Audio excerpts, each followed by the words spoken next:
Now I need to add a whole list of cautions. So here's kind of how this works, the process. Here's where you find safe people. But now here's what you need to be cautious about. Number one, many narcissists initially appear to be very safe. They are professional at being charming.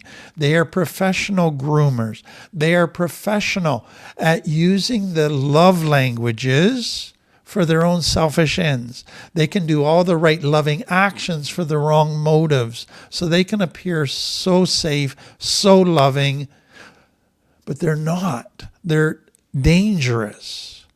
So how do you find out? You're not going to see their red flags right up front. You're going to, number one, have to listen to your gut. Number two, you're going to have to sit and wait for months to pass before their true colors start coming out, before their mask starts to show cracks in it. So you have to be willing to go really slow in checking out a friendship and not just start rushing because this person feels so nice and feels so safe. You got to put the reins on yourself, not to give in to the impulse to go, oh, this person seems so loving. I love to be loved, and I'm going to just rush into this relationship. There has to be a self-control part. This is also true with codependence. Codependence at first can appear so safe. They fuss over you. They make sacrifices for you. They are there to help you and do stuff for you. They appear so loving. What you don't see initially is there's strings attached. That they're wanting to do that to manipulate you to do stuff for them. So again, you got to put the reins on yourself to go slowly, to wait till you see enough time has passed to see their real colors. So what I'm asking people to do is be aware that they got to fight their own oxytocin. So what you realize coming out of complex trauma is that oxytocin makes you feel safe, but it can often mislead you. You will get oxytocin released when you mesh with an old relationship template that feels normal. But it might be with a narcissist. It might be with a codependent who's very unsafe. But because you mesh and feel this feels normal, this feels right, your brain releases oxytocin, and that just gives you the feelings that this is normal and right, and you rush into the relationship because the oxytocin makes it feel good. But it ends up being very unhealthy. So be aware that oxytocin can be very misleading, and so you're fighting against that. Also be aware that many people initially feel very safe in recovery outside of narcissists and codependence, but they're not as safe as they appear. So let me talk about kind of people that do recovery a certain way. So people come into recovery and they join a group that concludes that they have found the path to becoming healthy. So it could be a religion, could be a 12-step type group. And they have tons of good teaching. They have tons of people with wonderful hearts, with good intentions, but they end up developing a very narrow, rigid mindset that the only way to get healthy is to do it this way. Much of their teaching was developed before kind of the new, modern, new research that we have that just helped us understand better what healthy looks like. It's amended some of the teaching of the past, but they don't want to amend their teaching. They don't want to just adopt fully the new research.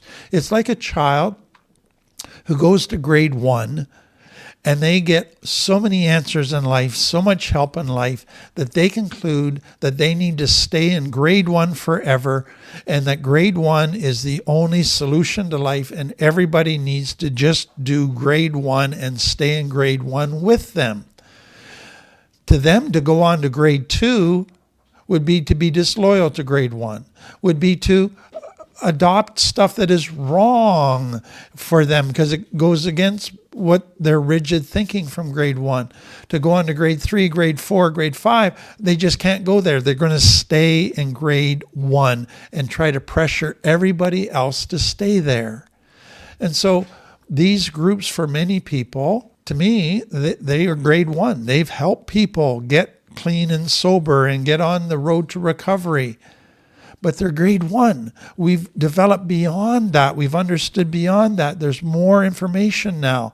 And so these people often in early recovery make great advances. Grade 1 has been great for them. It's been important for them. It's been wonderful for their own growth and healing.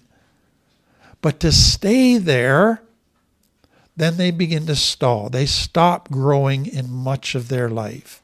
And so just be aware of that danger. Another thing to be aware of is that some groups appear to be so safe, so inviting, so loving, so accepting. They just give you constant messages that we accept you the way that you are. We love you unconditionally. But then you begin to realize that their love and acceptance is very conditional. Over time, you begin to see that they live by all kinds of rules regarding language, smoking, how you dress, social activities, politics, music, etc., etc. And if you disagree with their rules, all of a sudden you're rejected. All of a sudden you're on the outside. You're judged. They have rules around gender. And if you don't agree with their rules, you're on the outside. If you conform to their rules, wow, it appears very accepting, very unconditional love. But it's very conditional, all based on whether you accept their rules. And it's important to realize their rules don't have anything to do with what is truly loving and treating everybody the way I want to be treated as an equal. The rules are just kind of random rules made by authorities in the past about certain behaviors that they thought were right and made you superior to others and made you spiritual and made you healthy. But they're not really good rules. They're just rules that have been there in the past. And what is sad to me is that often these sets of rules are basically shame-based culture rules. They're complex trauma family rules. And you begin to find that this new organization, it has a same set of rules or a bit different set of rules, but it's still, your acceptance is based on conformity to those rules.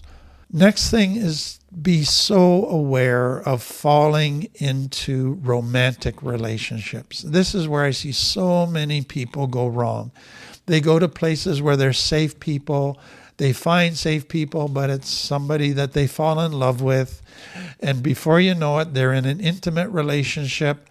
Before they're grown enough, got the tools to handle the pressures of intimate relationships. Intimate relationships triggers all their old tools, and before you know it, they're back to old behaviors. Or they fall in love, and this person becomes like a drug to them, and it consumes all their time and energy, and they obsess about it, and recovery just slides by the way. So be so aware of your danger to fall in love, and that just gets you right off track. Also, be very aware of the danger of getting impatient with this very slow process. So you might think, I've accepted, this is going to take time, I got to vet all these people and gradually find a few safe people. But then you get into the process and you get disappointment after disappointment, and you start to get impatient with the process. What happens to many people at that time is they go, okay, this isn't working, I'm lonely, I'm going to go back to my family, who's very toxic, but I'm going back to them, it's better than nothing. Or I'm going back to my old friends or my ex because it's better than nothing.